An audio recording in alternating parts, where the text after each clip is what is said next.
പാർലമെന്റിൽ ഈ economic survey report അവതരിപ്പിക്കുന്ന ആരാണെന്ന് പിണറായി വിജയൻ അയച്ച ഏതെങ്കിലും വകുപ്പ് സെക്രട്ടറിമാരാണോ? അല്ലല്ലോ, അല്ലല്ലോ.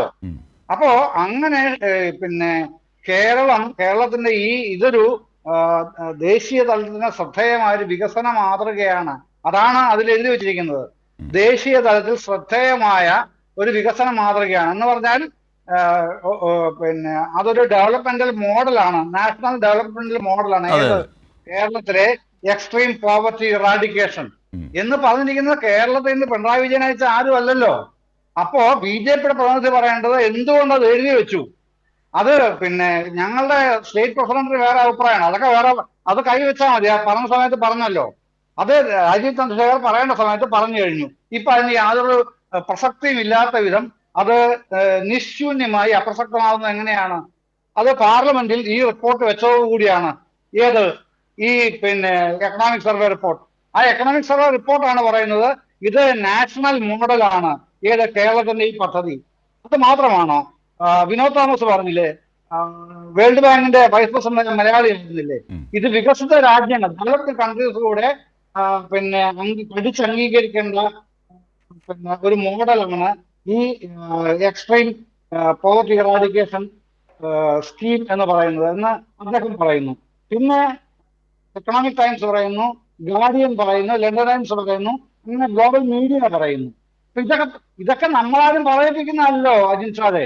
സജീഷിന്റെ പ്രസ്ഥാനം പറയിപ്പിക്കുന്നതാണോ? അത് അല്ലല്ലോ, അല്ലല്ലോ.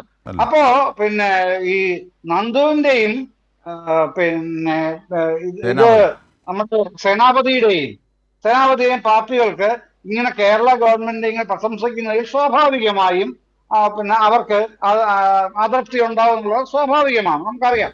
പക്ഷെ അതിന് നമുക്കെന്ത് ചെയ്യാൻ പറ്റും? നമ്മുടെ കുറ്റമല്ലല്ലോ.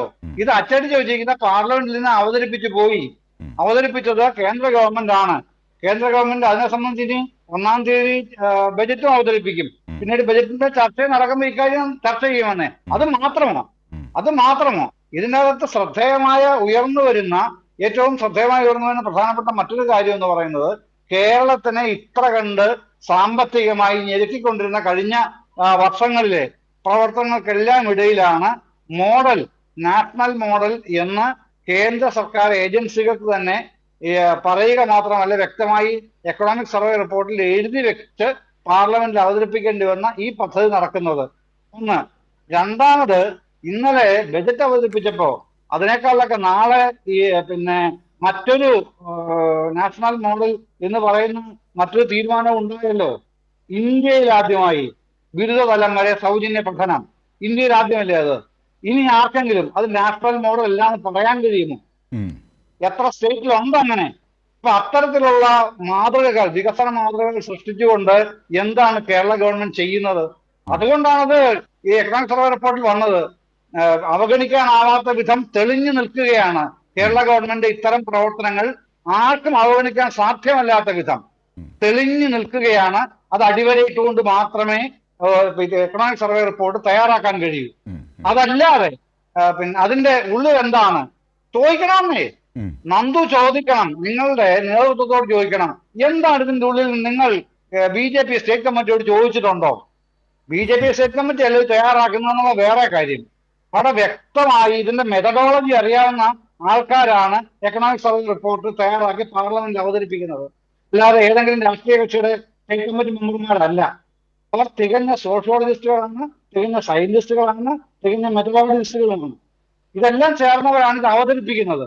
അത്രയും ആക്യുറേറ്റ് ആയിട്ടുള്ള ഒരു എക്കണോമിക് സർവേ റിപ്പോർട്ടിൽ കേരളത്തെ കുറിച്ച് അടിവരായിട്ട് ഇങ്ങനെ പറയുമ്പോൾ അതിനെ എന്തെങ്കിലും തരത്തിലുള്ള തൊടുന്യായങ്ങൾ കൊണ്ട് പഴമുറ കൊണ്ട് തടുക്കാൻ ആർക്കും സാധ്യമാവുകയില്ല. അതിന്റെ പിടച്ചിലുകൾ വെപ്രാളങ്ങളാണ് നന്ദു ആദ്യത്തെ 20 മിനിറ്റ് കാണിച്ചത് മുഴുവനും. അത് കണ്ടിട്ടാണ് എനിക്ക് ഈ വല്ലാതെ വല്ലാതെ ഖേദം തോന്നിയത്. ഇങ്ങനെ ആയിപ്പോയല്ലോ കേരളത്തിലെ BJP എന്നുള്ളതാണ് നമുക്ക് ആലോചിക്കാതെ ഇരിക്കാനും കിട്ടാതെ പോകുന്നത്. കാരണം ഇത് എഴുതി വെച്ചത് കേരളത്തിലെ BJPക്കാർ എന്ത് പറഞ്ഞാലും ശരി, കേന്ദ്രത്തിൽ പാർലമെന്റ് അവതരിപ്പിച്ച ഈ റിപ്പോർട്ടിന്റെ പിന്നിൽ ആരാണുള്ളത്? കേരള ഗവൺമെന്റിലെ സർക്കാർ ഉദ്യോഗസ്ഥരല്ലോ, അല്ലല്ലോ. അത് ഞങ്ങൾ സമ്മതിക്കുക. അപ്പൊ എന്തുകൊണ്ടത്? അതിന് മെത്തഡോളജി എന്ത് എന്നുള്ളത് നിങ്ങൾ അന്വേഷിക്കണം നന്ദു. എന്നിട്ട് വേണം എങ്ങനെയാണ് അവിടെ വന്നത് എന്നുള്ളത് നിങ്ങൾ മനസ്സിലാക്കാൻ. അതല്ലാതെ വെറുതെ വിടുന്ന ഞങ്ങൾ 64,006 പേരെ ഉള്ളൂ. മന്ത്രി സേനാപതിക്കും കൂടെ ഒരു മറുപടി പെട്ടെന്ന്. അതെ, മന്ത്രി ജി ആർ അനിൽ പറഞ്ഞില്ലേ 4,27,000. അത് പിന്നീട് അദ്ദേഹം തന്നെ വ്യക്തമാക്കിയതായി സേനാപതി വേണു ഞാൻ കൂടെ പങ്കെടുത്ത മറ്റൊരു ചർച്ചയിൽ കൈരളിയിൽ തന്നെ നേരത്തെ നടന്നിട്ടുള്ളതാണ്. അത് നിയമസഭാ സെക്രട്ടേറിയറ്റിൽ വന്നുള്ള ഒരു ക്ലറിക്കൽ എറർ എന്നുള്ള നിലയിൽ തന്നെ പിന്നീട് വിവരിക്കപ്പെട്ടതുമാണ്.